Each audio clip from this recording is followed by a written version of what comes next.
রাজশাহীর বিদেশি ক্রিকেটারদের ফিডব্যাক দিচ্ছে না বাস ড্রাইভার এবং তারা রুম থেকে বের হতে পারছে না, কারণ এখনও যে টাকা পরিশোধ বাকি আছে।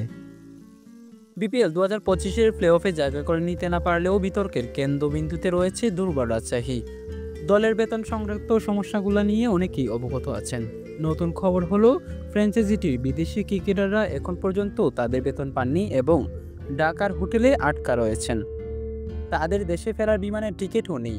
ক্রিকেট বিষয়ক ওয়েবসাইট ESPN ক্রিকেট ইনফো জানায়, বেতন না পাওয়া ক্রিকেটারদের মধ্যে রয়েছেন পাকিস্তানের মোহাম্মদ হারিস, আফগানিস্তানের আফতাব আলম, ওয়েস্ট ইন্ডিজের মার্ক দেয়াল, মিগুয়েল কামিন্স এবং জিম্বাবুয়ের রায়ান বার্ড।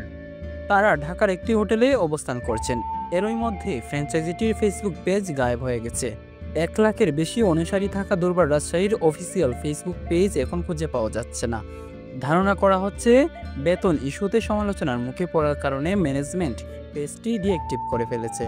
শুরুর দিকে রাজশাহীর ক্রিকেটাররা বেতন না পেয়ে অনুশীলনী বয়কট করেছিলেন, এমনকি দলের একজন ক্রিকেটার বিসিবিতে আনুষ্ঠানিক অভিযোগও দায়ের করেন।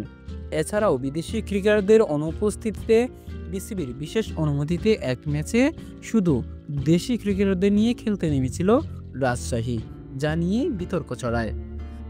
রাজশাহীর বিদেশি ক্রিকেটারদের ফিডব্যাক দিচ্ছে না বাস ড্রাইভার এবং তারা রুম থেকে বের হতে পারছে না, কারণ এখনও যে টাকা পরিশোধ বাকি আছে।